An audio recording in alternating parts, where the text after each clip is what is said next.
Bem, boa tarde a todos. Gostaria que fossem tomando seus lugares. Como nós fazemos habitualmente, vamos começar essa sessão com uma música.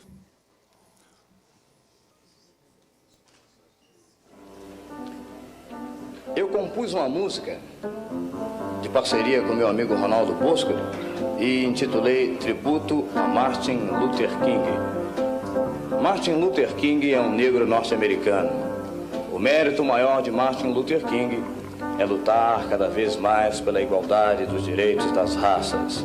Essa música, eu peço permissão a vocês, porque eu dediquei ao meu filho, esperando que no futuro ele não encontre nunca aqueles problemas que eu encontrei e tenho às vezes encontrado, apesar de me chamar Wilson Simonal de Castro.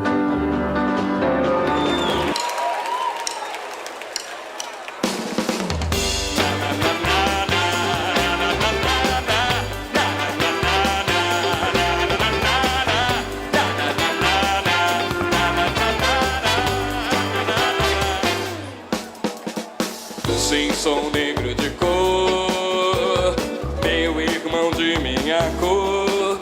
O que te peço é luta sim, luta mais, que a luta está no fim.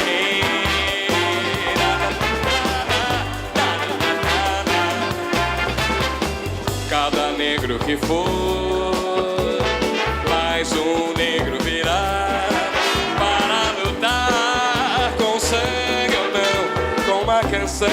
Também se luta, irmão, ouve minha voz. Oh yeah, luta por nós. Luta negra demais, luta negra demais. É lutar pela paz, é lutar pela paz. Luta negra demais, para sermos iguais.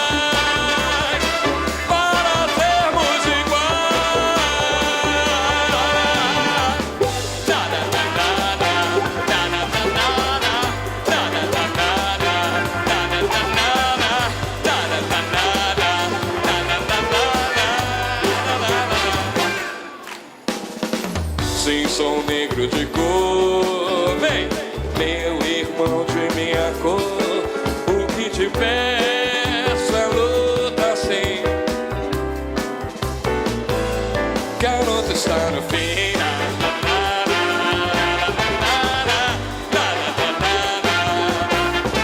Cada negro que for, mais um negro virá.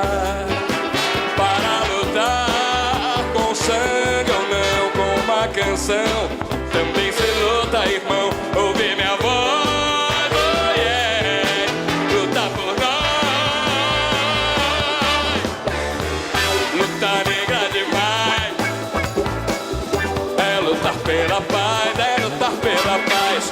Luta negra demais, para sermos iguais.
A nossa primeira relatora na tarde de hoje é a Amanda Machado.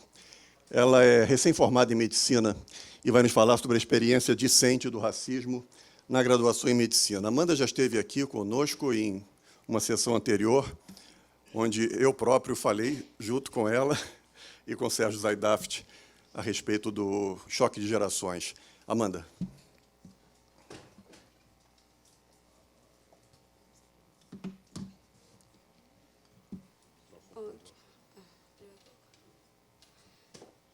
Eu vou tirar. Eu queria desejar uma boa tarde a todos os presentes, agradecer muito ao Ricardo e toda a equipe da Humanidades. Tenho certeza que Sérgio, Cooper também incentivaram muito para que a gente tivesse essa sessão. Uma sessão super importante, da qual eu me sinto impelida em estar aqui e estar conversando com vocês sobre essa experiência que eu tive na graduação de medicina, que eu costumo dizer que foi o lugar onde eu consegui realizar o sonho de infância, né? Desde pequena, eu queria ser médica. Porém, é o lugar que eu digo mais inóspito que eu já caminhei. É o lugar mais difícil de se estar, é o curso de medicina. Então, e lá também, no curso de medicina, foi onde eu me deparei com o racismo. Então, eu vou contar para vocês um pouquinho sobre isso. Antes da gente começar, de eu contar essa minha experiência, nós precisamos pensar em 4 perguntas que vai nortear aí a minha contação dessa experiência. Então, para vocês pensarem, não é para responder, não, tá bem? Por quantos médicos negros você já foi consultado? Quantas vezes você viu uma pessoa negra de jaleco, ou uma conversa sobre saúde e deduziu sua profissão sem ao menos perguntar? Você já disse para uma pessoa negra que ela não é negra? A sua consulta, o seu atendimento, e agora que eu sou preceptora, né? E a sua sala de aula, ela tem cor? Isso é importante. Como enfrento o racismo? Eu vou dizer como eu enfrento o racismo, mas essa pergunta é uma pergunta de nós todos, né? Mas, o racismo não é uma coisa de negro? Não. O racismo é uma coisa de todos. E mais breve eu vou contar a experiência que eu tenho de conhecer pessoas negras que, além de ser contra o racismo, são antirracistas também. Então, por quantos médicos negros você já foi consultado? Por que eu pergunto isso? Nós sabemos que, ano passado, até tivemos uma surpresa, liberaram dados dizendo que negros, né, e aí, pelo IBGE, negros, pardos pretos e pardos estão nesse globo chamado negros, conseguiram chegar a mais de 50% nas universidades públicas. Isso foi um ganho muito grande. Antigamente, a gente não tinha tantos negros nas universidades.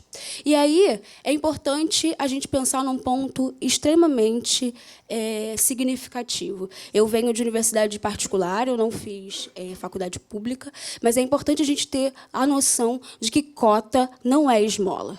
Cota é um método com que muitos estudantes negros no Brasil conseguem acessar o ensino superior.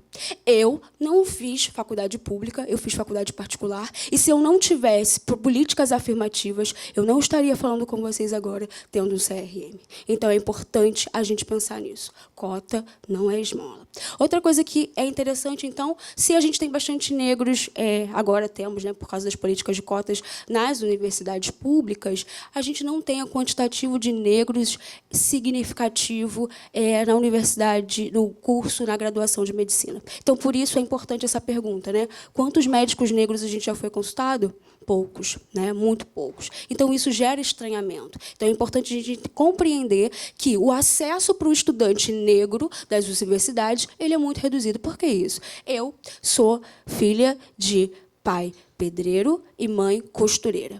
Lá em casa, eu estudei escola pública, lá em casa ninguém foi impedido de sonhar. Lá em casa, falei para minha mãe, quero fazer medicina. Ok, vamos lá, o que podemos fazer? Só que eu estudei em escola pública, e na escola pública a gente tem um déficit muito grande. Então, meus pais pagaram um cursinho para mim. Então, pagaram um cursinho, eu fui lá. E se eles tivessem pagado o cursinho, eu não saberia até hoje o que é química inorgânica, porque eu não tive na escola. Então, é importante a gente saber que nós não lidamos com pé de igualdade. Nós não entramos nas universidades com pé de igualdade. Então, outra coisa importante que eu quero deixar aqui para vocês. Não existe meritocracia nesse país. Não existe meritocracia. O que existe são oportunidades. E eu sou muito grata a Isabel Cristina da Silva Machado e a José Luiz Machado, que nunca me impediram de sonhar e sempre me deram incentivo. Então, a gente não existe meritocracia, tá? Porque fulano está na universidade porque ele é muito inteligente. Não, eu era ótima aluna na escola, mas eu não sabia química inorgânica. Então, é importante a gente pensar sobre isso. E, além disso, a gente também não tem negros por conta dessa questão, né, do acesso, mas também muitos outros estudantes de medicina precisam trabalhar. Eu, por exemplo, durante a faculdade inteira, trabalhava todos os domingos lá na Feira de Ipanema, vendendo vestidinhos de criança para uma pessoa que eu adoro, que eu sou super grata, né? Graças a ela, eu consegui ajudar minha mãe nas contas da faculdade e me formar. Então, alguns estudantes também negros precisam estudar para poder se manter na universidade. E muitas vezes as pessoas acham que as pessoas, é só dar uma bolsa. Não é só dar uma bolsa. A gente precisa de fazer muitas outras coisas para poder se manter numa universidade de medicina. Então, é importante a gente pensar sobre vários desses aspectos que fazem diferença quando a gente tem poucos estudantes nas universidades e poucos estudantes no curso de medicina. O nosso curso de medicina ainda é um curso majoritariamente branco e, ainda assim, elitista. Ainda a gente não tem. E, se não fossem as cotas nem as políticas afirmativas, teríamos muito menos. Opa, eu desliguei, gente? Foi. Desculpa. Quantas vezes você viu uma pessoa negra de jaleco ou em conversa sobre saúde e deduziu sua profissão sem ao menos perguntar? Por que eu digo isso? A minha tia, a irmã do meu pai, ela é pedagoga. E ela é do movimento negro. E ela sempre me perguntou, minha filha, quantas pessoas tem lá no seu cursinho para a turma de medicina? Quantos negros tem? Aí, né, quem me conhece sabe que eu sou muito expansiva, então não me tocava com isso. Eu falei, não sei, tia, não sei quantos negros tem na turma. E aí, beleza. Passei no vestibular, ela me perguntava também, na prova de vestibular, quantos negros tinha eu também. E quando eu cheguei na faculdade, ela me perguntava, eu falei, tia, não sei, não estou preocupada com isso, estou preocupada que agora passei na faculdade, né, vou começar. E aí, um dia, eu estava com meus livros, eu lembro até hoje, que eu estava com livros de ortopedia, aqueles livros pesados à beça, indo no elevador de casa, e do lado do meu apartamento tinha uma senhora que era acamada. E lá tinham várias pessoas cuidadoras, né? Tinha uma rotatividade enorme de cuidadores. E aí eu estava no elevador, entrou uma senhora, ela não me perguntou, não me deu bom dia, não me perguntou para onde eu ia, ela simplesmente disse assim, você veio trabalhar na casa de fulana, né? E aí, quando ela me perguntou isso, tudo que minha tia tinha me perguntado sobre quantos negros tinham no cursinho, quantos negros tinham fazendo prova de vestibular, quantos negros tinham na minha sala de medicina, meio que abriu os olhos. Eu falei, cara, o racismo existe mesmo, e ele é cruel, e ele é velado. Esse é o pior. Ela não me perguntou para onde eu ia, eu cheia de livro, ela deduziu que eu ia para a casa da dona fulana. E aí, eu falei, não, eu vou estudar. E ela falou, você estuda o quê? Eu falei, medicina. Aí as coisas mudam, né? Minha neta também faz. Então, o que acontece o racismo no Brasil é diferente do racismo nos Estados Unidos, por exemplo, que é diferente da África do Sul. O nosso racismo ele é velado. Então, quando esses meus olhos se abriram, né, depois dessa senhora, e aí eu comecei a perceber. Se eu manifestava qualquer assunto ou qualquer saber sobre saúde, as pessoas não me perguntavam, você é estudante de medicina? Não. As pessoas falavam, você faz enfermagem, né? Então, assim, não, a minha tia era enfermeira, né? E ela falava que eu era vira-casaca, porque a minha família tem muitos enfermeiros. E ela falava que eu sou vira-casaca porque eu queria ser médica. Mas a questão toda é que a gente vive numa sociedade tão racista que ela determina até onde o negro pode ir. Ela determina que negros, se forem da área da saúde, só podem fazer enfermagem. Ela determina que negros, a gente vai ver um livro que o Ricardo vai sortear, que negros são subservientes, que negros são para coisas inferiores. Há 2 anos atrás, eu fui dar uma palestra no Congresso da Abrasco sobre racismo também, e aí eu trouxe um dado muito interessante no dia dos 130 anos de Lei Áurea. E aí a reportagem falava sobre a questão do acesso, né? Onde que os negros estavam, onde eles não estavam. E aí, quando era ensino fundamental, os negros conseguiam chegar a quase 100%. E quando era ensino superior, eles ficavam super abaixo. E aí, quando tinha lá tinha professores de medicina, 88% dos professores de medicina são brancos. Então, a gente não tem um número significativo. Até eu brinquei e falei, não sei onde estão os 12%, porque eu nunca tive um professor negro na universidade. Um professor negro que eu digo médico. Eu nunca tive um professor médico na universidade.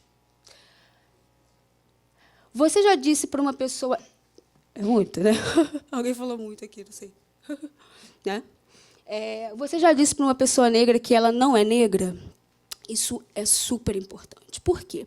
Porque a gente tem uma questão no Brasil que é muito complicada por conta da questão da escravidão mesmo, que é o colorismo. Tem gente que a gente fala assim, ela não é negra, tem clarinha, sei lá, você não sei, morena, né? Não. Nós somos negros. E aí fica naquela coisa. Aí a pessoa fala, acha que é elogio, né? Mas você não é negra.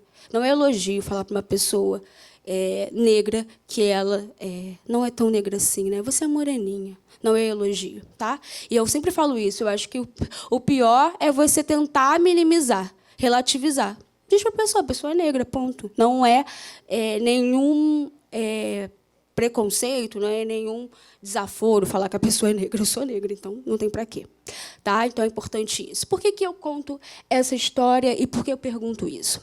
Eu era interna de medicina num hospital público aqui do Rio de Janeiro. E eu fui para a aula que eu tinha toda semana, a bendita aula. E aí eu falei com a secretária, assim, eu vou para a aula do professor fulano, é no 2º andar e tal. Aí ela falou, aula? Não estou sabendo de aula. Eu falei, mas eu tenho essa aula. Aí ela perguntou para todas as pessoas, né? Ali, ninguém sabia, ela não ficou satisfeita, ela ligou para a secretária lá do 2º andar. E aí, a secretária do 2º andar deve ter falado, né, que tinha a tal aula. Aí ela falou assim, tá, me dá a sua identidade. Aí dei a identidade. E aí ela me deu um crachá de visitante. Ok, né? Deve ser padrão. Eu já estou aqui um tempão, né? Nunca fizeram isso. Beleza. Subi. Quando eu cheguei na sala, os meus outros colegas brancos não tinham sido barrados. Não tinham sido pedidos a sua identidade. Não tinham um crachá de visitante. Eu vou me emocionar algumas vezes aqui. Porque eu nunca sofri uma coisa tão absurda quanto naquele dia. E aí, beleza. Fiquei lá. Aí chegaram os meus colegas mesmo, os meus amigos. Eu falei, gente, vocês não foram barrados, ninguém pediu identidade para vocês. Vocês não têm crachá de visitante? Eu falei, cara, isso é racismo. E aí, eu fui até a universidade, expliquei para a coordenadora do internato, e ela falou assim, olha, eu não tenho o que fazer em relação à secretária. O que você pode fazer é ir lá no fulano, que ele é responsável pelos alunos da Estácio lá nesse hospital. Eu falei, beleza, né? Alguém que vai me representar. Fui eu falar com essa pessoa, e uma das primeiras coisas que ele falou, que ele falou que eu tinha que colocar aparelho. Estou de aparelho agora, graças a ele. Mentira, precisava de aparelho, não tinha como pagar a faculdade inteira, então botei aparelho agora que eu sou médica.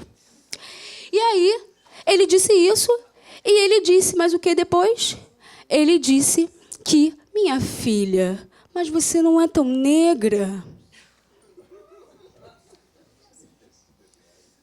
E aí, a sorte que os meus amigos estavam lá, senão eu teria voado no pescoço dessa pessoa, né? Não fui. E aí dizem que negros são muito furiosos, né? Por que será que a gente é furioso? Enfim. E aí eu fui e falei com ele. Falei, olha, meus amigos já estavam nesse momento, falei para ele assim, olha, eu acho que se você tem esse protocolo, de chamar as pessoas precisam dar a sua identidade, tem que ser para todo mundo. Ou senão você coloca o nome de todos os alunos na porta, porque não tem como um aluno passar por esse constrangimento. E aí, beleza. Ele falou assim, então vamos lá na outra sala para ver se a gente faz isso. E aí os meus 2 amigos já estavam comigo. E aí ele virou e falou assim, então faz aí, né, bota o nome deles e tudo mais. Aí eu falei para ele, olha, eu sei que na época que o senhor se formou, não tinha alunos negros. Provavelmente, se tinham homossexuais, precisavam, né, ficarem contidos por conta da questão da homofobia. Mas só que o senhor tem que estar preparado, que a gente está no século XXI, e a gente tem negro, a gente tem gay, a gente tem um monte de gente na medicina. Não é mais aquele jeitão do tipo quando você se formou. Aí ele ficou assim. Aí ele falou, mas minha filha, você não é negra. E aí, eu nunca... É isso que eu agradeço, os meus amigos estavam lá. Eu nunca passei por isso, eu fiquei com tanta raiva. Eu falei, eu não estou entendendo. Existe gente negra, existe gente parda, existe gente amarela. Eu não estou entendendo o que está acontecendo, que o senhor está dizendo que eu não sou negra. Enfim, essa pessoa é uma pessoa que representa, vamos dizer assim, o órgão mais representativo dos médicos. Essa pessoa está lá, representa, é um conselheiro. Essa pessoa é formada em ginecologia e obstetrícia e trabalha num hospital público em que a maioria das pacientes que ele atende são mulheres negras. Vocês podem imaginar o tipo de atendimento que essa pessoa faz? A sua consulta, atendimento, sala de aula tem cor? É preciso ter. Por quê? É sabido que mulheres negras recebem menos anestesia porque elas são fortes, né? Têm ancas largas para poder criar, para poder nascer filho. Então, para que a gente vai fazer anestesia? Então, é importante que a gente possa, a partir de agora, que a nossa consulta, o nosso atendimento, a nossa sala de aula, que ela possa ter cor. Porque eu, que estava lá, na sala do Roberto Cooper, né? Roberto Cooper me conhece. Sabe que eu vendia vestidinhos de criança. Então, ele sabe da importância. Sabe que se a Amanda faltou, sei lá, se a Amanda estava trabalhando, isso é importante, né? Saber. Então, a nossa consulta, o nosso atendimento, a nossa sala de aula tem que ter cor. É preciso que a gente olhe para os nossos pacientes. Um paciente, por exemplo, que a gente faça psicanálise, né? Que ele seja negro, ele traz várias coisas carregadas do racismo que ele vive. Então, não tem como eu ser branco, não estou falando nada contra brancos, tudo bem, mas não entender o sofrimento daquela pessoa. Tá? Porque, nessa sociedade, brancos têm mais privilégios do que negros. E negros são o tempo todo testados. Eu estava contando para a Cibori, também minha professora querida, sobre uma situação. Né? Eu fui comprar roupa, aí eu fui numa loja de departamento. Aí a moça falou assim, a senhora quer fazer o cartão? Eu falei, moça, isso vai demorar muito. Aí ela falou assim, não, é rapidinho, me dá só o seu RG. Eu dei o meu CRM, né, porque é bom que CRM tem tudo, né? Aí a moça fez assim, ó. Eu dei o CRM, ela olhou. Só que nesse dia eu estava num dia de bom humor, então eu não questionei, né? Porque eu vou mostrar para vocês qual é a minha técnica em relação a atitudes racistas. Mas realmente, nessa atual conjuntura, eu sempre ando com o meu CRM, com o meu RG, tá? Porque ser negro nesse país sem documento é complicado. Como enfrento o racismo? Então, eu enfrento o racismo, tem dia que eu estou mais amável, tem dia que eu estou menos amável. E aí, quando a pessoa fala para mim assim, mas você é médica? Aí eu estou no dia amável, eu falo, disseram que eu sou, me deram um carimbo, eu estou acreditando. Aí a pessoa fica sem graça.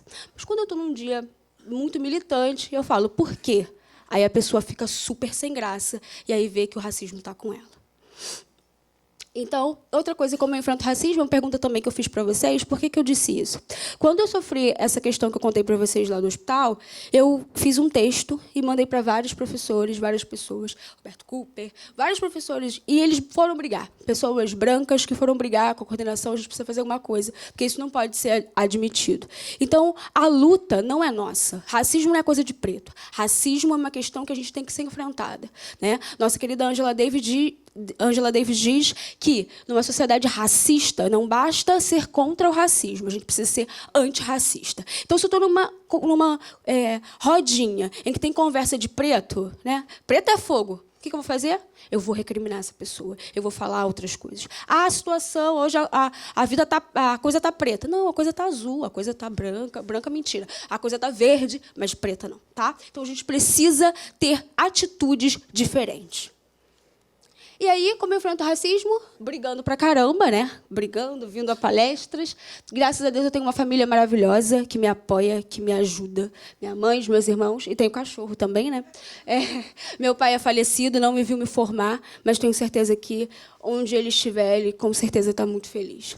E eu faço parte de um coletivo que se chama Coletivo Negrex. Quem é professor das universidades por aí deve saber que ele existe, porque a gente está em todos os lugares do Rio de Janeiro, nas universidades, e também no Brasil todo. O Coletivo Negrex começou em 2014, num COBEM, né, no Congresso Brasileiro de Medicina, em que 14 estudantes negros olharam assim e falaram: gente, só tem a gente precisa mudar isso. E, a partir daí, a gente brinca que eles vieram para dominar e a gente está aí brigando para caramba nas universidades. E aí, só para terminar, tá bom, Ricardo? Eu fiz esse textinho quando eu gosto muito de escrever, eu fiz esse textinho para deixar, quando eu estava revoltada lá por conta dessa situação lá que aconteceu comigo na faculdade, eu fiz esse texto, espalhei para todo mundo, e aí eu vou ler para vocês. Meu canto de dor. Ainda tenho lágrima nos olhos, mas quem me conhece sabe que me permito ficar triste um dia e depois sigo em frente. Mas não posso seguir em frente sem fazer uma reflexão daquilo que sofri e dizer a todos que o racismo dói. E ele dói mais ainda quando não recebemos acolhimento nos lugares que, teoricamente, deveriam nos apoiar. Quero dizer que o meu jaleco branco, e agora ser médica, não me eximem do preconceito e, o pior, da relativização que as pessoas fazem. É preciso compreender que, para um negro, ouvir "você não é negro" não é elogio algum. Sou feliz por ser negra, tenho muito orgulho disso. As pessoas precisam parar de achar que o racismo é coisa de negro, pois ele adoece e adoece muito. Já se foram 130 anos de Lei Áurea e nada mudou. Podem ter certeza. Vivemos uma falsa liberdade e ainda sofremos amarrados no tronco da vida. É preciso resistir. É preciso vencer as barreiras do ódio e do preconceito. Mas como? Não relativizando, sendo empático com a situação do outro e não viver focado em si mesmo, como se a dor do outro não lhe fosse importante. Quando a gente relativiza, mais negros deixam de ter assistência no hospital. Entram menos na universidade. Não se tornam médicos. E não é uma questão de meritocracia, minha gente. Negros não têm as mesmas oportunidades que brancos na nossa sociedade. Não existe o discurso "todos somos iguais". Portanto, venho para dizer que a luta é minha, sim, mas é de todos, se queremos uma sociedade mais justa e mais igual. Seguirei lutando, resistindo e confiante, mas não quero ir só. E a minha última mensagem é: se a coisa está preta, a coisa está boa.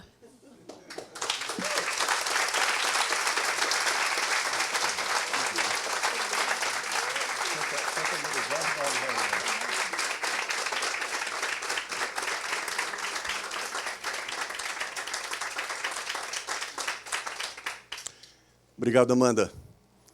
Léa Miriam da Fonseca chegou, a professora titular da UFRJ, e ela é a nossa segunda relatora na tarde de hoje. Léa, obrigada. Você veio, Léa. Eu que agradeço.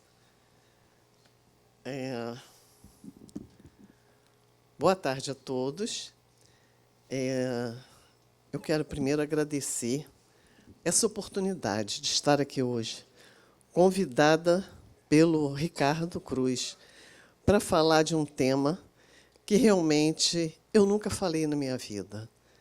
É um tema que até hoje eu só falei sobre medicina, e medicina nuclear. Então, vendo a palestra da Amanda, eu me emocionei muito, porque eu me identifiquei muito com você, Amanda. E eu não quero ficar emocionada para poder fazer a minha palestra. Então, a inspiração para o magistério. A inspiração para o magistério veio mais ou menos em 1963, 64, quando um ator negro ganhou o Oscar por Uma Voz nas Sombras. E foi um filme que me impressionou muito. E depois veio O Mestre com Carinho, que ele fazia o papel de um professor, que era um engenheiro mal-sucedido, claro, negro vai ser engenheiro. E então ele saiu da Guiana, terra natal dele, e foi para a Inglaterra. para dar aula. E deram para ele uma turma da high school, uns meninos e umas meninas assim, muito rebeldes. E ele conseguiu fazer um trabalho maravilhoso com essa turma. Então, esse filme me emocionou muito. Eu falei, eu quero ser professora. Depois, eu estava já fazendo vestibular de medicina. Eu falei, não, eu vou ser primeiro médica e depois eu vou ser professora. E veio ao Brasil o Dr. Barnard, em 1967. Eu estava fazendo vestibular de medicina, mas deixei tudo para ir assisti-lo na Gama Filho. Os mais velhos aqui acho que devem se lembrar disso, quando ele veio ao Brasil. E eu fui, então, acompanhar a palestra dele. Fiquei assim, mais vontade de ser cirurgiã, nessa altura do campeonato. E, mais tarde, a imprensa divulgou, e ele ficou um pouco desacreditado, mesmo ele tendo falado antes, algumas vezes, que ele tinha um jardineiro que ele treinava no anatômico. E esse jardineiro, tinha uma habilidade manual muito grande.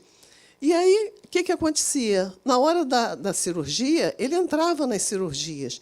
E foi ele que retirou o coração do doador para o Christian Barnard implantar. Isso em pleno apartheid da África do Sul. O próximo é exatamente uma foto onde eu já estava no primeiro ano de medicina, acabado de passar para o segundo ano, onde nós tivemos aqui o meu avô, comemoração de 80 anos do meu avô, cercado pelos netos. E muito interessante que essa foto foi tirada, eu sou oriunda de Volta Redonda, e essa foto foi tirada atrás da igreja, que foi a missa, uma missa linda, atrás da igreja Santa Cecília, que é a igreja mais importante de Volta Redonda. E aqui estão meus primos, todos os meus primos. Eu aqui, já no segundo ano, o calouro, que entrou nesse ano de 69, que virou um cirurgião de cabeça e pescoço, hoje aposentado, deve conhecer, né? Hoje aposentado, morando em Portugal. Aqui um outro que tinha passado um ano antes para a medicina da UF, e aqui um engenheiro que mora em São Paulo. Então, isso aqui foi uma alegria para o meu avô poder posar com os netos, e tendo 4 praticamente na universidade, isso aqui foi uma glória para ele. E aqui, só de saudosismo, lembrar da nossa faculdade. Nessa época, em 69, já existia o AI-5, que foi em 15 de dezembro de 1968. E, nessa época, eu vou contar agora a minha experiência com racismo. E, nessa época, eu namorava um professor de filosofia. Aí vocês vão dizer, onde é que você arrumou um professor de filosofia fazendo medicina? Claro que não podia ser na medicina, né? Então, era proibido você ter reuniões com mais de 3 pessoas. Eu cheguei a engolir minha carteira de identidade uma vez. Então, nós nos reuníamos em casas um do outro. E eu conheci esse menino que era professor, pós-graduando, e começamos a namorar. Eu já estava num estágio que ele já tinha conhecido a minha família, eu já tinha conhecido os pais dele, que eram descendentes de italiano. E um belo dia, conversando, ele virou para mim e disse assim: "Você é uma negra de alma branca." Pronto, acabou o namoro, acabou todo em lã. E realmente esse foi assim um caso que marcou na minha vida, né? E aí, a partir daí, eu procurei análise. E faço análise há 50 anos. Bom, aqui a nossa turma, só para relembrar, né? A quantidade de negros aqui, você pode contar, né? Nenhum. E realmente, eu não estou aqui nessa foto, tá? lembrar do professor Clementino, os mais antigos aqui devem relembrar bem, a Alice Rosa, aqui do lado, parecendo uma garotinha. E aí, nós temos a nossa turma de 73, a gente tem um grupo do WhatsApp, que é a Faculdade Nacional de Medicina, 1973. E eu coloquei no grupo que eu ia fazer essa palestra e que eu realmente nunca tinha sofrido racismo com a minha turma, discente. Feito a Amanda contou aqui, na realidade, eu nunca tinha acontecido comigo. E aí eles dois responderam, também não me lembro de nada desse tipo com ninguém. O que deve ser natural, só existe uma raça humana, o resto é adaptação. Bom, raça é de animais, nós somos seres humanos, né? Então, você já vê aí que a interpretação que pode ser feita. Na minha posse de titular, aí é um tipo de racismo um pouco diferente. Aqui, já no final da festa, nós vemos aqui, do lado do professor Orlando, aqui a Vera Ofona, a Anísio, os outros professores, e aqui a minha família, que foi prestigiar na minha posse.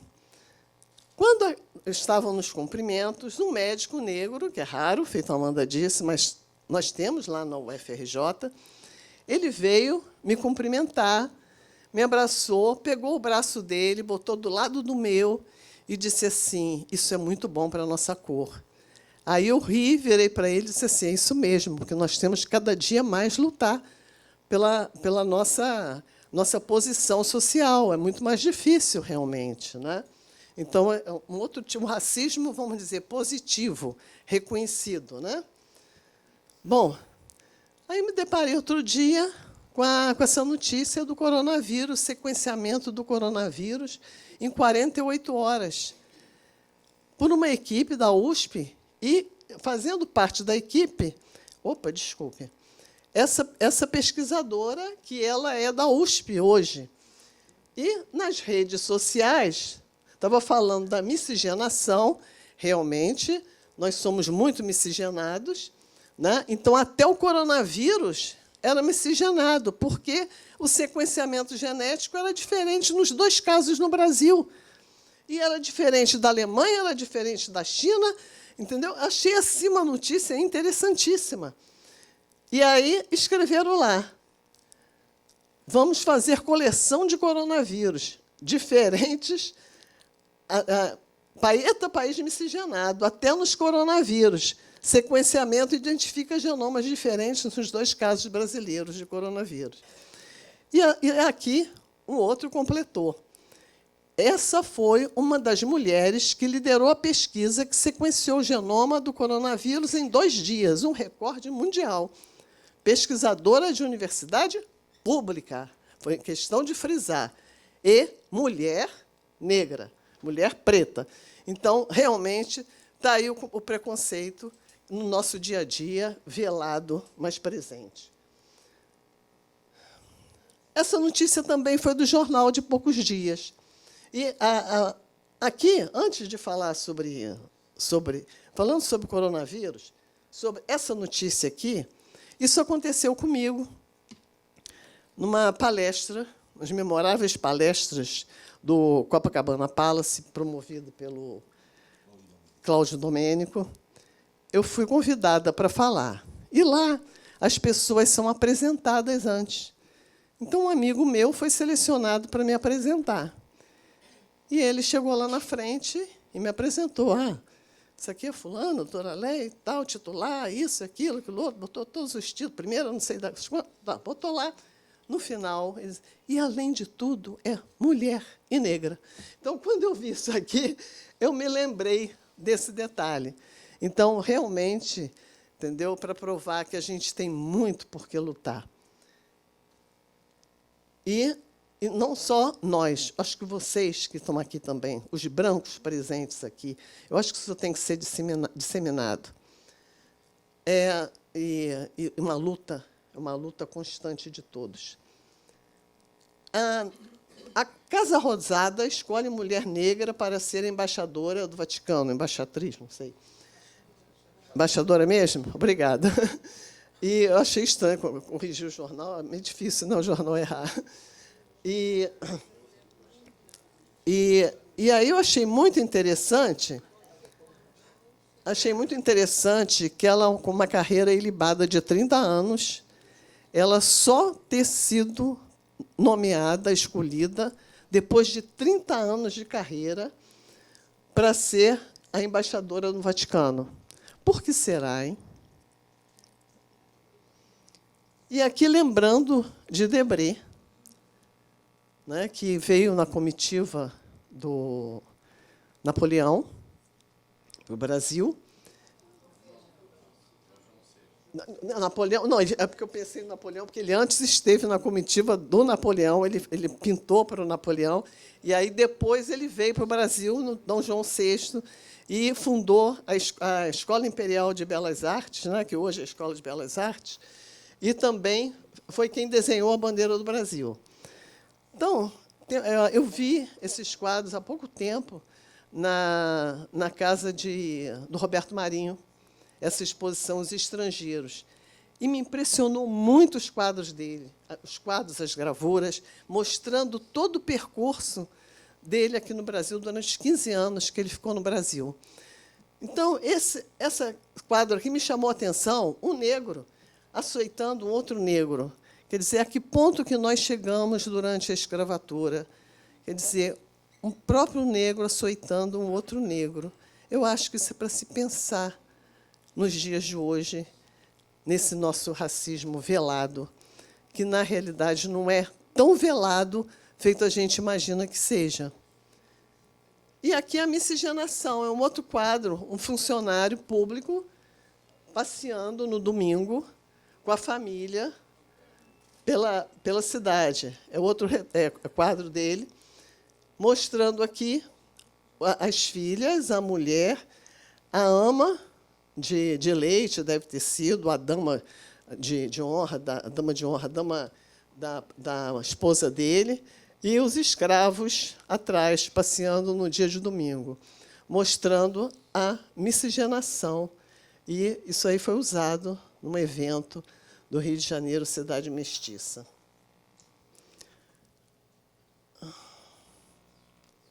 Aqui é a minha família hoje, que eu amo tanto. Casei de novo, está aqui meu marido, e casei com um judeu. E aqui a minha filha, presente aqui, que eu fiquei muito feliz dela ter vindo. A minha outra filha, que eu tenho um episódio, se tiver tempo eu conto. Dá para contar? Tem quanto tempo?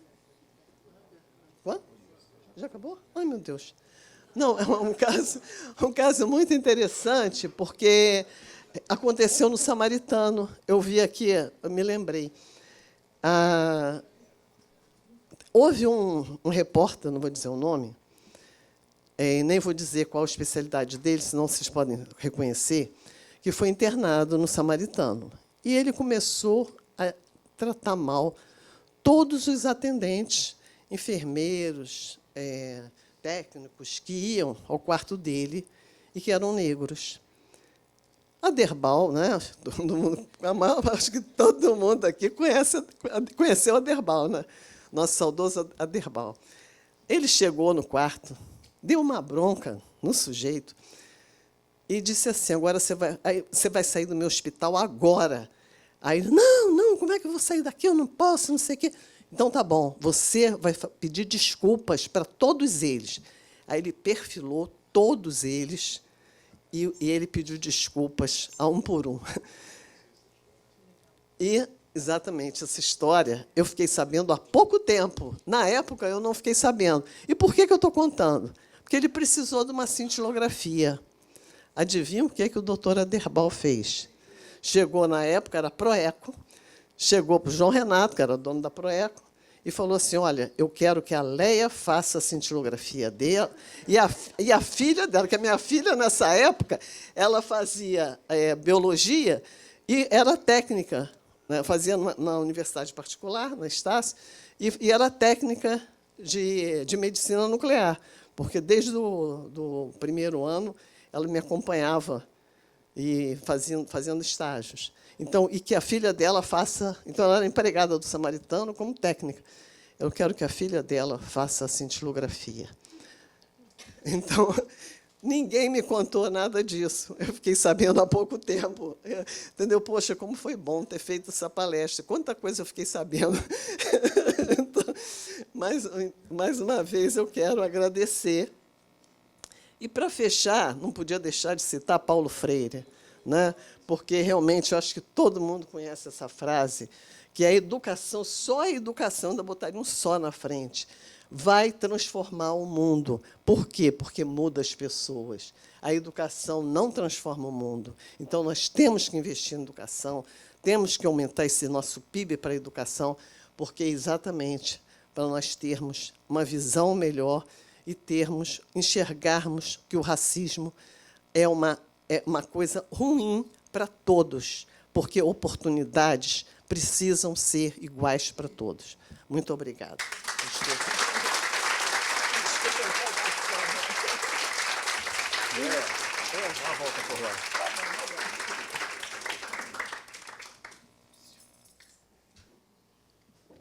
Obrigado, Leia.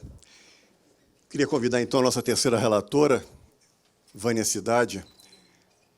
Ela é psicóloga, é ex-presidente da Sociedade Brasileira de Psicanálise do Rio de Janeiro, e ela vai ser a nossa terceira relatora, vai falar sobre racismo estrutural. Vânia. E saúde da população negra.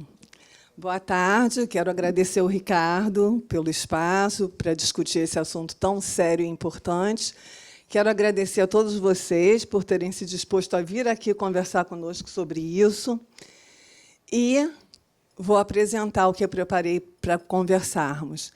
Nossos passos vêm de longe. Eu vou pôr o meu óculos. Eu tenho dificuldade com os óculos. A questão negra não é uma questão para o negro resolver. A questão indígena não é uma questão para o índio resolver. São questões para todos os brasileiros pensarem. Conceição Evaristo. Fui procurada pela mãe de Maria, menina de 5 anos, que me disse estar desnorteada, sem saber como lidar com a dor de sua filha. A menina lhe dissera que não queria mais ir à escolinha, chorava todos os dias e seu sono se tornara irregular. Debatia-se à noite, acordava assustada, repetindo que não queria ir à escola. Decorrido um tempo, depois de certo esforço da família, a menina disse para a mãe que tinha cabelos muito feios, um nariz muito feio, era preta e feia, e os amiguinhos não gostavam dela, não queriam brincar com ela.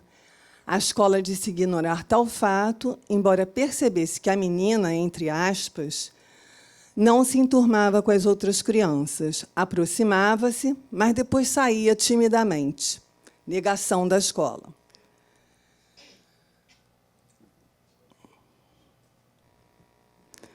No dia 6 de janeiro desse ano, foi publicada uma notícia no jornal O Globo sobre uma menina de 9 anos que brincava de castelo e princesa com outra garota em um parque, quando ouviu de uma mulher que não existia princesa preta.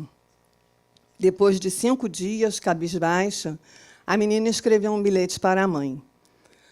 Mamãe, é verdade que não existe princesa preta. Eu fui brincar, a mulher falou. Fiquei triste, com medo de contar para você. Ela falou que não tinha princesa preta. Eu chorei, mamãe. A mãe comentou. Notei que ela estava triste desde aquele dia. Foi no dia 1º de janeiro, a família foi para um parque brincar. Mas não quis contar. Quando eu li a carta, chorei muito. Ela é criança, não entende ainda. Não entende ainda, porque a gente vai aprender ao longo da vida. Essa é a menina. Depois eu passo o link da notícia para vocês assistirem, porque é um vídeo. Estas não são questões individuais, e sim um problema coletivo que, quando é atribuído ao individual, gera sofrimento e desvalorização por parte das vítimas. São Marias, Maíns, Marielles, Malês e Joãos que, desde a entrada na escola, e às vezes muito antes disso, deparam-se com olhares críticos que denunciam a diferença pela tonalidade de suas peles. O corpo acaba por contrariar a ciência, que destrói o conceito de raça e evidencia que o lugar social que o sujeito ocupa depende, sim, do tom da sua pele. Alguém pode se pronunciar aqui e dizer que todos somos iguais, que não existe diferença entre negros e brancos, mas o que eu aprendi com a minha experiência de vida, com a minha clínica particular, em uma instituição de mulheres negras na qual atuo como psicanalista, foi que não somos todos iguais. A diferença de vida é marcada em todos os campos sociais, no econômico, no político, no cultural, definindo também quem tem e quem não tem acesso às condições mínimas de cidadania, criando o fenômeno de discriminação por raça, que não se dá somente no terreno individual. Antes, está definido e inscrito pelo poder hegemonicamente branco em todas as esferas de vida e das relações. Existe, portanto, um funcionamento racista instituído pelo Estado que incide na vida e na morte da população negra. Foi na luta antirracista, em 2009, que a Presidência da República, através da Secretaria Especial de Políticas de Promoção da Igualdade Racial e do Ministério da Saúde, que pôs em prática a Política Nacional de Saúde Integral da População Negra, atendendo às solicitações do movimento social negro para que se fizesse cumprir a máxima constitucional do princípio da isonomia, ou princípio da igualdade, que prevê que todos os seres humanos devem ser tratados com igual respeito, dignidade e justiça. Entretanto, levando-se em consideração que os diferentes devem ter tratamento diferente para que se assegure a equidade.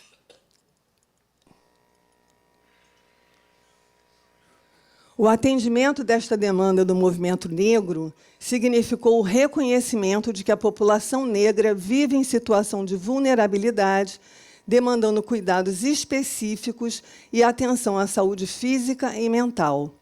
Esta medida, além de seguir na esteira da promoção de saúde para toda a população, pretende combater o racismo e a discriminação nas instituições e nos serviços do SUS, atendendo também aos seus princípios de universalidade do acesso, da integralidade da atenção e da igualdade da atenção à saúde.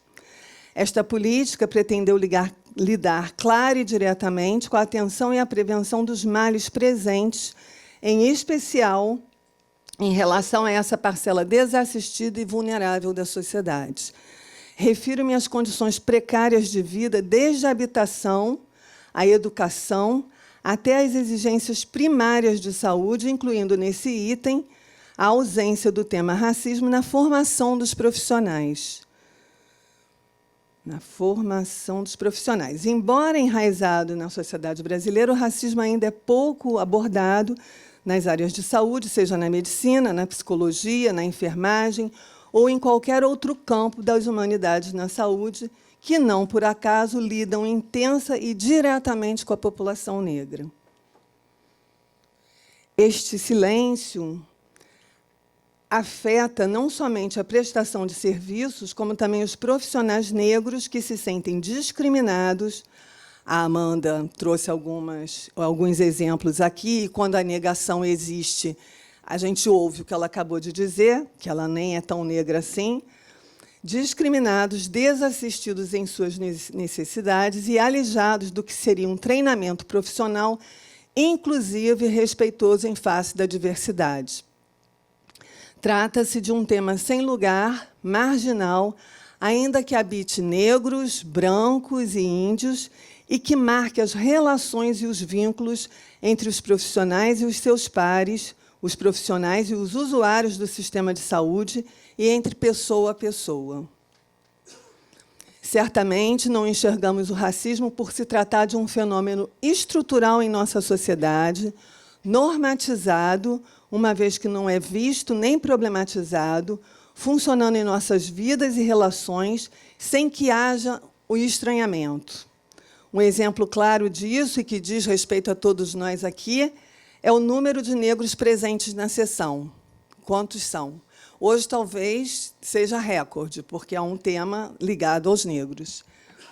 E não é um problema daqui da sessão, é um problema de todos os espaços em que os espaços de ascensão à cultura, de ascensão à saúde, de ascensão à educação.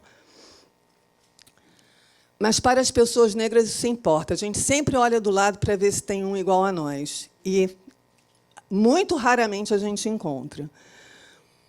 Aqueles que ascendem socialmente convivem com a ideia de unicidade, que acaba por incomodar e reafirmar que existe uma lógica que se repete pelos séculos e um trabalho silencioso para a manutenção desta ordem, na qual um grupo tem privilégios sobre o outro. Problema referido à violência colonial que se espalhou pelas Américas e que se reflete no nosso comportamento corriqueiro, nos ambientes, nas profissões, perpetuando um estado de alerta, de hostilidade e crueldade social. Este estado de alerta ao qual me refiro guarda um vestígio transgeracional que opera desde os desejos inconscientes dos pais, que temem que seus filhos sofram, que sejam atacados, que percam suas vidas, e que encontra eco na atualidade nos índices de suicídio e assassinato de jovens negros. Segundo os dados do Ministério da Saúde, adolescentes e jovens negros têm mais risco de cometer o suicídio do que jovens brancos na mesma faixa etária. Em 2019, a taxa de mortalidade aumentou em 12% entre crianças, adolescentes e jovens de 10 a 29 anos. A cada 10 crianças que cometem o suicídio, 6 são negras. É preciso muito mais do que alimento e cuidados higiênicos para que um bebê cresça saudável. É necessário que os pais, os cuidadores, invistam amorosamente no seu bebê. Em outras palavras, para que o bebê cresça minimamente seguro e confiante em si mesmo, o acolhimento e a higiene têm que ser oferecidos com entrega e investimento emocionais. E, para que isso se dê, a mãe também necessita de alguma segurança e tranquilidade. Quando a pessoa se encontra em estado de sobrevivência, alguma destas condições podem falhar, gerando ansiedade, confusão, podendo evoluir para situações mais graves. Mesmo em condições adequadas, o bebê cresce, vira Maria ou João e um dia segue para o mundo. A escola é o primeiro espaço de independência, mas é lá que ele se depara com um espelho cruel, nada parecido com o olhar de sua mãe, e, ainda frágil, descobrirá que, aos olhos dos outros, tem um defeito de cor. E, então, se iniciam inúmeras travessias, que algumas vezes resultam em adoecimento físico ou psíquico e, eventualmente, em morte. Se vocês conversarem com 10 pessoas negras, aquelas que se consideram negras, pelo menos 9 dirão para vocês que foi na escola que, pela primeira vez, se deparou com racismo. Crescer foi uma travessia turbulenta para todos nós, e assim será enquanto vivermos. Travamos lutas particulares com o estranho que nos habita e que, vez por outra, quando não frequentemente, nos tira do prumo. Ninguém escapa de seus dramas pessoais. Contudo, o sujeito negro lida com as vicissitudes da vida, como todos aqui, e com a injunção racista sobre os seus passos. Ainda que tenha consciência de sua situação na sociedade, que se saiba negro, que saiba que o racismo existe, não está livre de sofrer os efeitos devastadores das exigências externas e internas, até encontrar seu lugar de integração e segurança, segurança com muitas aspas, né? O campo psicanalítico é farto de experiências que podem nos dar a ver como o racismo opera nas relações. embora determinados grupos raciais sequer cheguem aos consultórios particulares, muito menos aos de psicanálise ou à formação psicanalítica. Como negros e índios, por exemplo, ainda que o Brasil seja majoritariamente constituído por negros. Criar espaços como esse aqui para pensarmos em nossa inserção no mundo e na dos sujeitos que nos procuram é uma tarefa que nos auxilia na compreensão das complexidades com as quais lidamos. Ao psicanalista, e eu acredito que qualquer profissional de saúde, cabe se manter em sua função de analisar sem discriminar e acolhendo analisando, mantendo-se em sua prática segundo a ética da psicanálise, da escuta do material do inconsciente no encontro com seu analisando. Contudo, se o analista estiver sensível a esta questão, muito possivelmente iluminará vivências compartilhadas em sua clínica pessoal. Antes, é preciso reconhecer que o racismo existe, assim como a dor psíquica originária de um sofrimento que é impingido pela diferença da cor da pele. É assim com os negros, índios, árabes, judeus. Este último grupo, bastante presente na literatura, com todo o sofrimento transgeracional causado pelas perseguições e o Holocausto. E podemos dizer que com todos aqueles cujas diferenças ficam evidentes para além das palavras. Se algo que nos marca e constitui é negado pelo outro, você não é negra, viu, Amanda? Se o outro não pode se identificar com a dor do racismo e sequer a reconhece, temos aí um problema. Se o outro entende que não existem diferenças entre ele próprio, o seu modo de viver, e o do índio ou do árabe, e assim por diante, se ele vê como se fôssemos todos iguais, temos aí um problema, pois ele não conseguirá enxergar a subjetividade que as relações, a sociedade e a cultura fazem questão de qualificar, produzindo experiências traumáticas, retraimento e exclusão.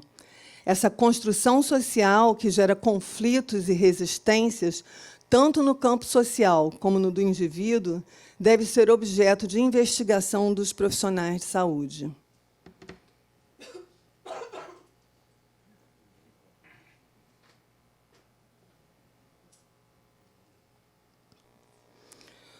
Como os profissionais de saúde podem acessar suas ferramentas para se aproximar da resistência em se falar dessa lógica perversa?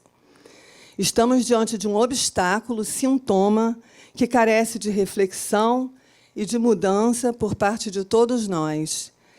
Esta é uma questão que eu trago para vocês.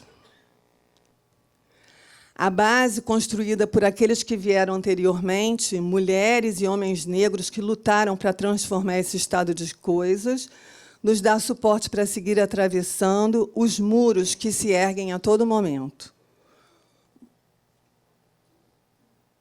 Muito obrigada. Obrigado, Vânia. Eu queria convidar, então, Leia e Amanda para estarem aqui conosco, sentadas à mesa, para que nós possamos abrir esse momento para debate com a plateia. Eu sou Lilian Krakowski, da Sociedade de Psicanálise. Queria agradecer muito a existência dessa sessão e as palestrantes. E queria compartilhar com vocês uma questão que surgiu numa peça que eu fui assistir, chamada Isto é um Negro. E uma questão que eu gostaria, inclusive, que Vânia discutisse um pouco.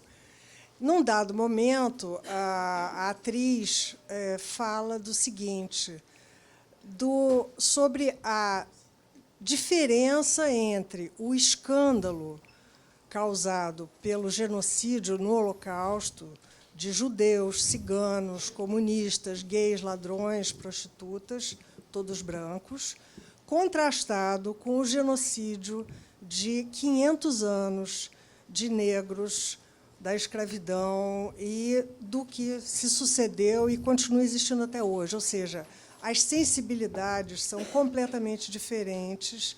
E não estou nem falando em números, mas era só para levantar essa questão, quer dizer, da diferença de sensibilidade do escândalo. Eu acho que a sua própria pergunta já Estão ouvindo? A própria pergunta já responde. Eu acho que a questão negra é uma questão que sempre ficou muito restrita à população negra.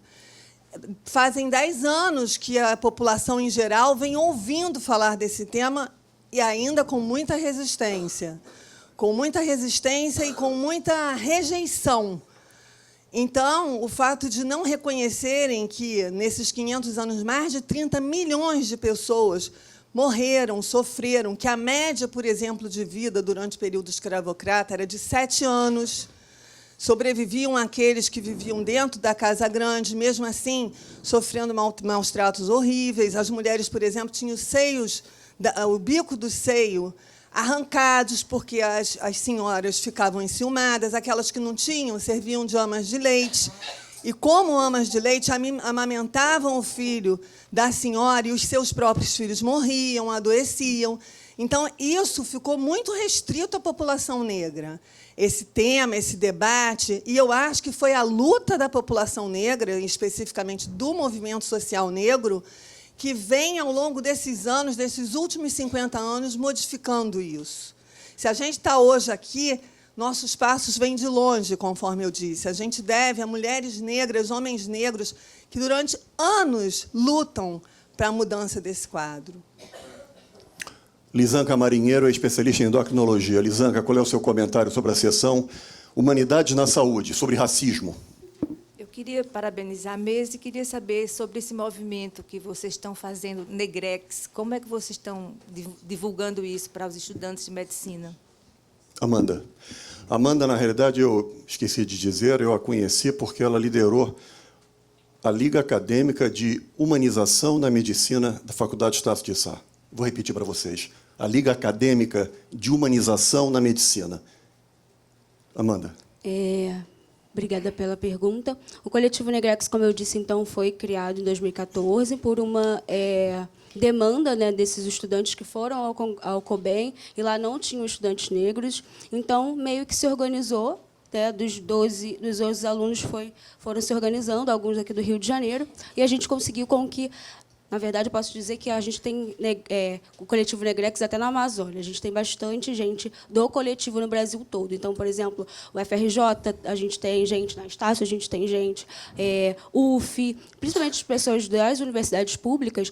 Se vocês dão aula na universidade pública, por exemplo, várias coisas em relação a fraude nas cotas. É o coletivo Negrex que tem movimentado essas ações, né? Então, a gente também, em relação à pergunta que eu fiz para vocês. Temos Instagram, temos Facebook. Em relação à questão mesmo da sua consulta tem cor, é uma oficina do Negrex, que já é feito, por exemplo, para os estudantes do internato da UFRJ. E aí vai tentando também fazer nas outras universidades, mas a gente tem Negrex no Brasil todo. Otávio Portela, especialista em medicina interna. Otávio. Para a Leia, que falou do marido, eu me lembrei do genial Sam Davis Jr., que ele dizia o seguinte: eu não sei como eu fiz sucesso, sendo negro, caolho e judeu. Ana Sabrosa, por favor. Obrigada a vocês três pela oportunidade da palestra, né? E eu estava pensando aqui na questão do negro na saúde e lembrei de um caso que atendi na psicossomática lá do IASERJ com uma menina negra que tinha vitiligo. O pai vindo de Moçambique e a menina, na verdade, lembra disso? A menina, na verdade, assim, encantada com a possibilidade de ser branca. Então, eu não sei se hoje aqui temos cirurgiões plásticos, mas a importância da gente, né, enquanto psicanalista, trabalhar junto realmente na medicina, por isso eu também achei tão importante esse movimento, né, Amanda, que você trouxe, e estou lembrando da possibilidade, quem sabe, de alguém do grupo poder fazer parte do Congresso dos Países de Língua Portuguesa, que tem sido CPLP, né? Tem sido uma forma também de trazer essa questão à tona. Trouxe até aqui uma revista lá da Sociedade para o Ricardo, que é O Mar como Fronteiras, a Língua como Ponte. Então, a possibilidade da gente pensar nisso, não é? Quer dizer, o que da beleza do negro fica absolutamente remetida a um imaginário, não é, de corpo que precisa ser reeditado, revisto, repensado, né? Então, isso que eu gostaria de colocar para vocês. É super bacana a sua colocação, porque é justamente isso, né? Eu estava falando aqui, enquanto a Vânia estava se apresentando, eu estava falando com a Leia. Eu falei, a gente precisa se tornar negro. Nessa sociedade, a gente precisa se tornar negro. A gente é super descaracterizado. Até há pouco tempo, vocês não me conheceram, né? Mas eu tinha cabelo liso. Por quê? Porque é um padrão branco. E aí, quando eu me reconheci negra, quando eu entrei naquele elevador e aquela senhora me mostrou que eu era negra, eu falei, eu preciso ser negra. E para ser negra, eu tenho que ter meu black. E para ser negra, eu preciso estar ali falando, eu preciso estar mostrando realmente a beleza do negro. Porque isso é importante. Então, com certeza, é isso. A Vânia falou, né, que na escola a gente sofre o primeiro racismo. Eu não, eu sou uma pessoa super descontraída, falo com todo mundo, e aí eu nunca tinha percebido como estando sofrendo racismo. E aí eu tive que me tornar negra nessa sociedade que é racista. Obrigado, Amanda. Marcelo Barcins, que é cientista e pesquisador da Fiocruz. Bom, agradeço também a oportunidade dessa sessão. E gostaria de saber o seguinte, do ponto de vista de mecanismo estruturante, como foi a sua palestra, aquelas 3 situações, se elas diferem entre si ou não. A da criança que não quer brincar com a colega porque a colega é negra e feia, da mãe da criança que diz que não existem princesas negras, e do, por exemplo, coordenador de ensino lá da Estácio, que discrimina negros, enfim, como mecanismo de operação do seu curso na Faculdade de Medicina. Vânia. Só uma correção, não foi a mãe da menina que disse que não existia princesa negra, foi uma estranha. A criança estava brincando, eu vou mandar o link para vocês assistirem. E uma mulher viu ela brincando com a outra criança e falou para ela, não existe princesa preta. E... agora tem Barbie preta. Agora não, há muitos anos já existe Barbie preta. Mas eu nunca, na minha infância, não tive uma boneca preta. Eu trouxe esses 2 exemplos porque eu acho que são exemplos que, dentro da comunidade negra, a gente ouve o tempo todo. É muito presente. Exemplo de crianças pequenas, desde muito cedo, ouvindo essas coisas e se vendo negra porque um outro chega e aponta que ela é negra, porque até então ela não se via diferente. A criança, em geral, não se vê diferente. Está brincando com a outra, está se relacionando com a outra, mas não se vê diferente. Mas o outro aponta que ela é diferente. Aí o Ricardo trouxe uma fala o pôster que ele botou, do Mandela, em que ele fala que ninguém nasce odiando o outro pela cor da pele, mas a gente aprende.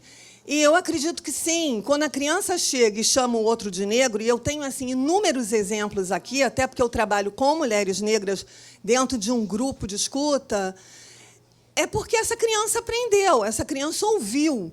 Essa criança não nasceu dizendo que a outra é preta. Ela ouviu, ela vive num ambiente que fala disso, que aponta o outro como diferente pela cor da pele. E você falou da estruturação. Eu penso o seguinte, se desde pequeno você encontra na sociedade, especialmente aquelas pessoas que vivem numa sociedade branca, que ascenderam socialmente e vivem numa sociedade branca. Aí vai e põe o filho numa escola particular, que é o que, em geral, acontece. E você vai lidar todos os dias com uma situação que é inóspita, com uma situação que é agressiva, evidentemente isso vai afetar. Mesmo aqueles, como eu, por exemplo, que tinha pais que falavam disso, que diziam que eu era linda, e que falavam que eu não tinha, que quando alguém dissesse isso para mim, que eu tinha que enfrentar. Eu cresci ouvindo isso dos meus pais, então meus pais me alertaram com relação a isso. Mesmo eu sofri muito por conta disso. O meu primeiro namorado não era negro, e o dia que a minha mãe morreu, que eu fui avisar na casa dele que a minha mãe tinha morrido, eu tinha 15 anos, a mãe dele virou e disse assim, aqui não tem vagabundo, aqui as pessoas trabalham e estudam, e me expulsou. e foi a pessoa que mais chorou no enterro, porque ela ficou com uma culpa enorme. Então, você, desde muito pequeno, você lida com situações que é muito difícil você enfrentá-las de peito aberto. Inicialmente, você recua. Aliás, essa semana, ou há um tempinho atrás, a Conceição Evaristo, que é uma escritora negra, disse uma coisa que eu achei linda. Ela disse que, na capoeira, o lutador ele recua para depois voltar para a luta. E ela falou, a propósito do momento que a gente está vivendo, que o movimento negro é um momento de recuar para depois voltar para a luta. Eu acho que todo negro que ascende, de algum modo, ele recuou para poder chegar onde chegou, porque ele enfrenta inúmeras dificuldades. Eu não sei se o Nelson está aqui, Nelson Goldenstein. Ele disse que viria, porque o Nelson trabalhou comigo. Vânia, e o Nelson sabe, e o Nelson sabe as coisas que eu enfrentei. Só para vocês terem ideia, o meu apelido, que eu detestava, porque eu tenho um nome, era Crioula. Só para vocês terem uma ideia. Obrigado, Vânia. Temos uma pergunta aqui, por gentileza. Microfone. Oi, boa tarde. Como eu estou à vontade hoje, o Ricardo sabe que eu venho a todas as sessões e hoje eu estou conseguindo falar, porque eu venho de uma família escravagista, sou casada com um negro e sofro da doença insidiosa do racismo em todos os pontos. Então, essa é uma situação de doença, como você disse, Vânia, que não sei como curar. E tenho sobrinhos judeus. Então, você imagina como eu vivo dissociadamente. Mas, como psicanalista, o esforço é muito grande para me juntar. Agora, ao invés de Mandela, eu gostaria que estivesse ali Juliano Moreira, os nossos negros, que nessa sala, Amanda, você perguntou, nessa sala nunca tem negro. Hoje tem, porque vocês estão aí. E Ana Miriam, tenho eu essa doente do racismo, que hoje, sabe, Ricardo, deixei a minha timidez e aproveitei... Fez muito bem. Porque você disse um dia que não gostava de timidez. E timidez é isso. Tem uma razão a timidez. Não é um nome qualquer. É um problema, é uma doença que a gente precisa aprofundar. Porque eu estou sempre nas portas dos grandes lugares. Espera aí um pouquinho, deixa eu ver na lista. Quem é que convidou? E meu marido tem uma boa aparência, foi da Fundação Getúlio Vargas, um grande economista, moramos numa casa bonita, mas ele é flamenguista, então, com a camisa do Flamengo e negro e morando numa ladeira, nunca temos chance de pegar um táxi. Então, vocês imaginam sofrer dessa doença? Eu acho que é incurável, viu, Ricardo? Muito obrigado. Nós temos agora 5 últimos inscritos, que são Jaime Weissman, Sérgio Zaidaft, Roberto Cooper, Daniel Tabac e o professor Renato Kovac. Ainda farão uso da palavra, 5, e nós temos apenas 8 minutos. Então, eu gostaria que fossem bastante breves. Jaime. Vou tentar ser breve. Primeiro, agradecendo rapidamente, não tão longamente quanto gostaria, as expositoras e a sessão em si. O que eu queria dizer são 3 exemplos em que a política governamental pode interferir na opressão de negros.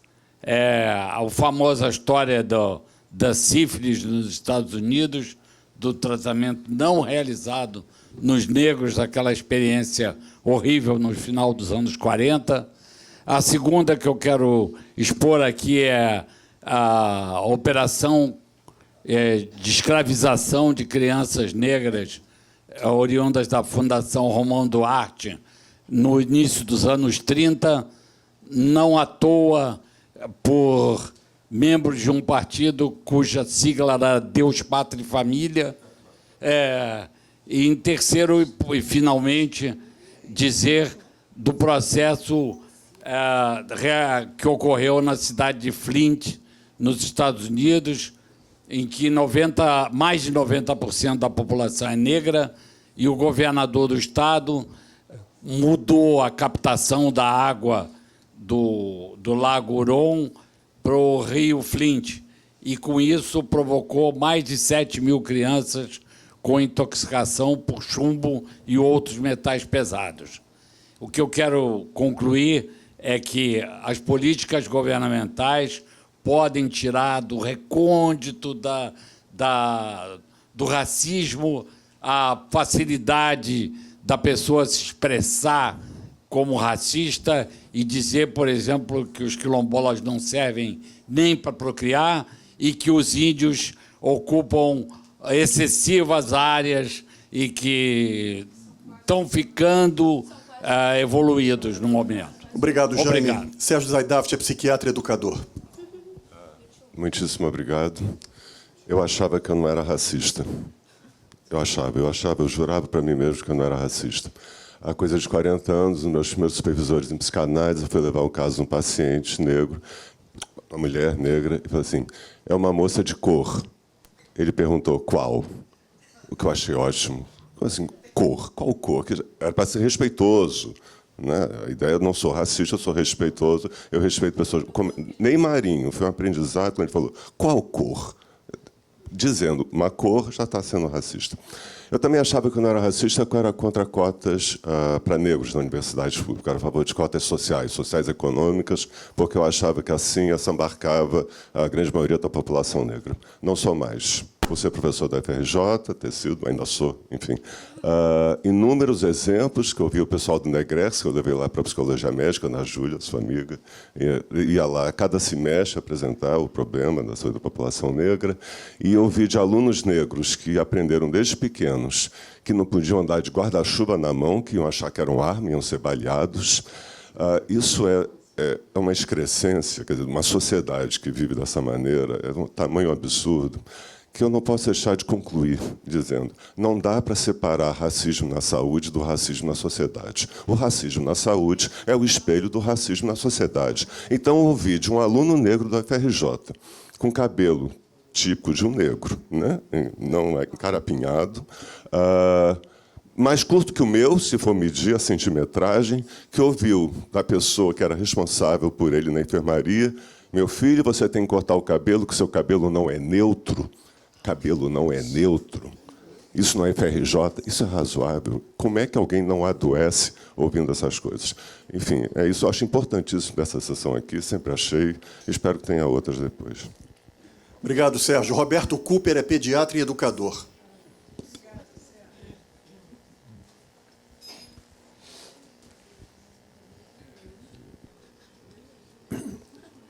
Eu queria agradecer imensamente a sessão de hoje e queria dizer a vocês que eu ouvi, certo ou errado, a seguinte mensagem.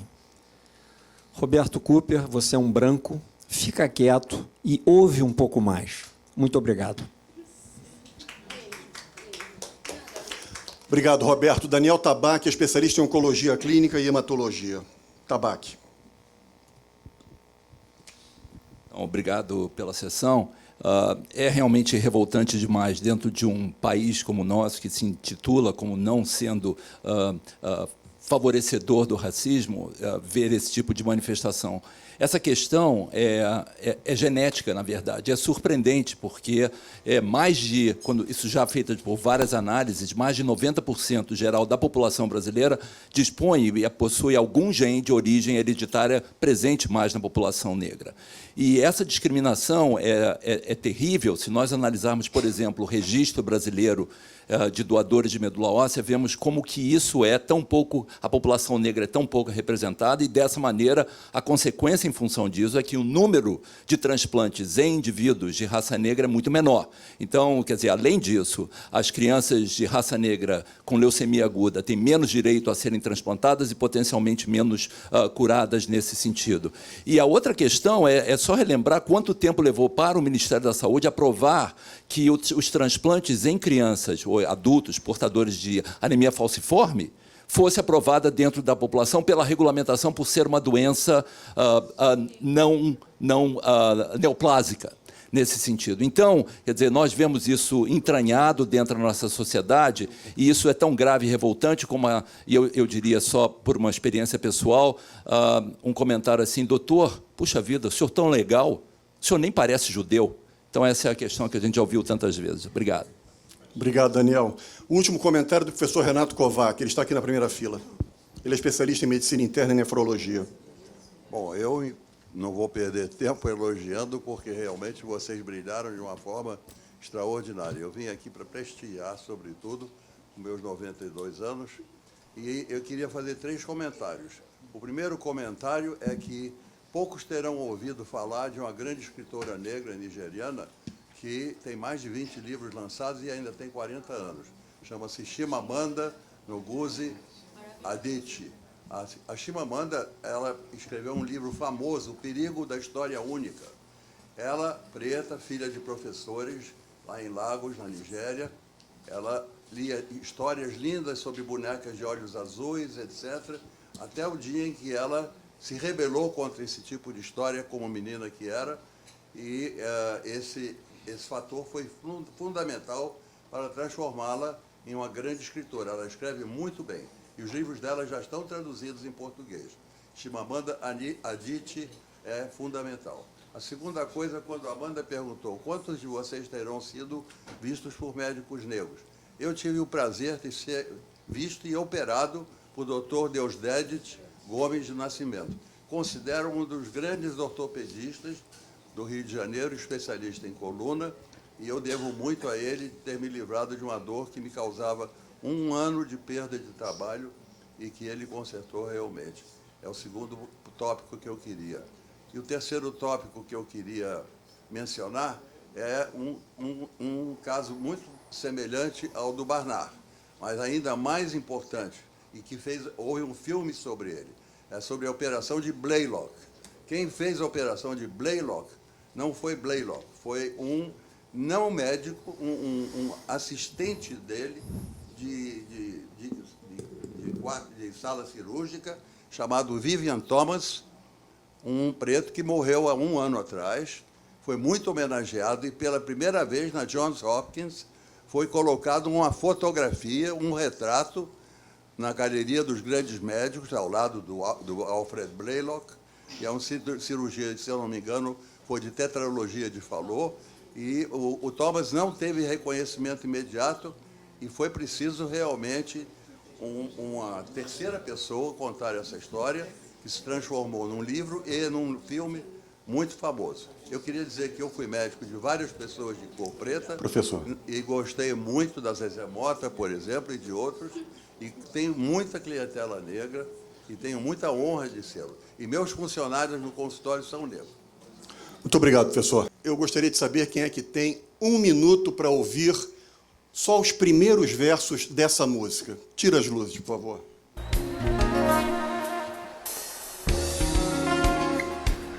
Salve meus irmãos africanos e lusitanos do outro lado do oceano. Gabriel Pensador. O Atlântico é pequeno para nos separar, porque o sangue é mais forte que a água do mar.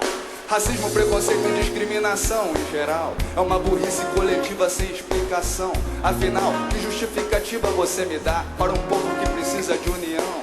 Mas demonstra claramente, infelizmente, preconceitos mil de naturezas diferentes, mostrando que essa gente do Brasil é muito burra e não enxerga um palmo à sua frente. Porque se fosse inteligente, esse povo já teria agido de forma mais consciente, eliminando da mente todo o preconceito e não agindo com a burrice estampada no peito. A elite que devia dar um bom exemplo é a primeira a demonstrar esse tipo de sentimento num complexo de superioridade infantil, ou justificando um sistema de relação servil, e o povão vai como um bundão na onda do racismo e da discriminação. Não tem a união e não vê a solução da questão que, por incrível que pareça, está em nossas mãos. Só precisamos de uma reformulação geral, uma espécie de lavagem cerebral. Essa foi a 73ª Sessão Humanidade da Saúde.